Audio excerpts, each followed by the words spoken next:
One quiet evening, Princess Annora sat curled beside her grandmother on the royal balcony. The warm breeze danced around them, carrying the faint scent of jasmine from the palace gardens. Grandmother's stories were her favorite part of the day. Grandmother's voice dropped to a whisper as she began. Long ago, hidden deep within the crystal castle of the Elven Kingdom, lies the Hall of Eternal Lights, a sanctuary of glowing magic that keeps our world in harmony.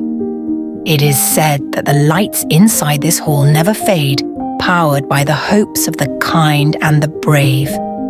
Only those with a pure heart and great courage can find it, and fewer still are allowed to enter. Annora's eyes sparkled with wonder. Has anyone ever seen it? Grandmother chuckled gently. Very few, and none from our kingdom. But they say the Elven Queen still guards it, waiting for someone truly worthy. That night, Annora couldn't sleep. She stared at the moon through her window, her heart full of curiosity. As the stars shimmered above, she made a quiet vow. I will find the Hall of Eternal Lights. By dawn, she was ready. Wearing a shimmering blue gown and her mother's old sapphire pendant, Annora approached her parents. King Harold and Queen Lola exchanged a look of surprise when she told them of her plan. The Elven Kingdom is far, and their ways are ancient and mysterious, Queen Lola warned gently. But it is not dangerous, Annora said, and I'm not going to fight monsters or break curses. I only want to see it, to see if the light still shines. The king, after a long pause, finally nodded. Then you may go, but you must take the sky chariot and speak with kindness, always. The sky chariot was unlike any normal carriage. It floated high above the clouds, drawn by two winged starlight horses named Zephyr and Luma. The skies sparkled as they soared through pink dawns and golden afternoons.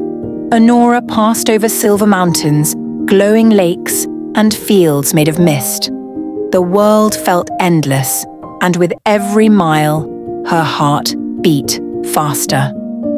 On the third evening, as the sun dipped behind shimmering cliffs of crystal, the Elven Kingdom came into view.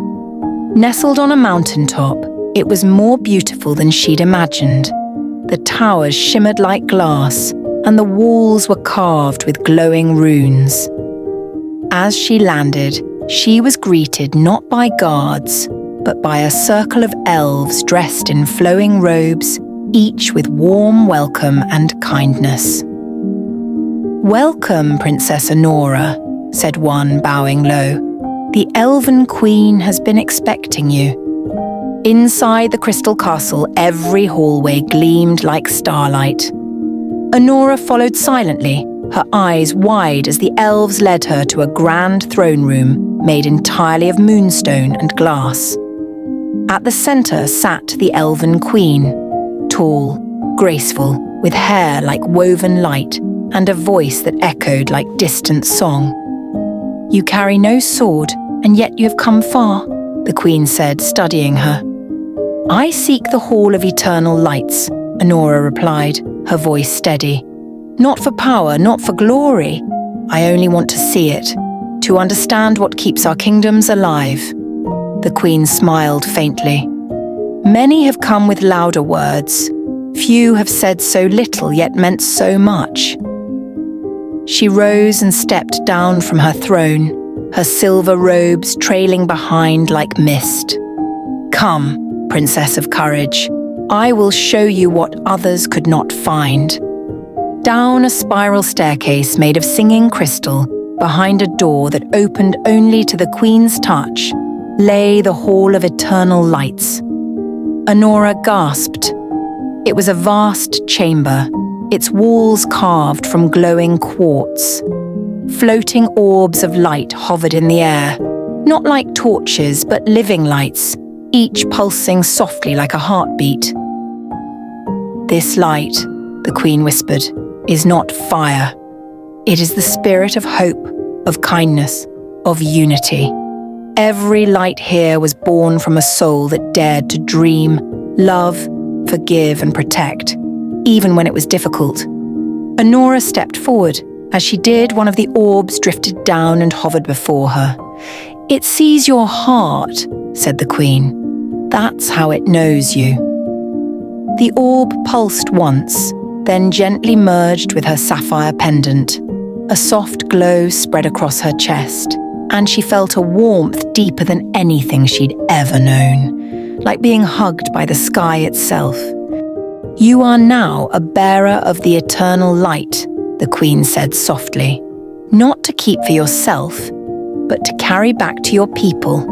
It will guide you when times grow dark and remind them that even the smallest light can change the world." Annora bowed deeply.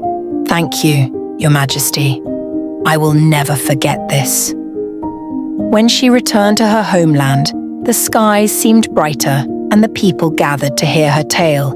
She told them not of magic spells or battles, but of quiet light, of kindness, of the power of a heart that dares to hope. That night, as stars filled the sky, the sapphire pendant at her neck glowed softly, lighting her balcony like a lantern. And Grandmother, with tears in her eyes, whispered, "So, the hall still shines." And so it did, forevermore.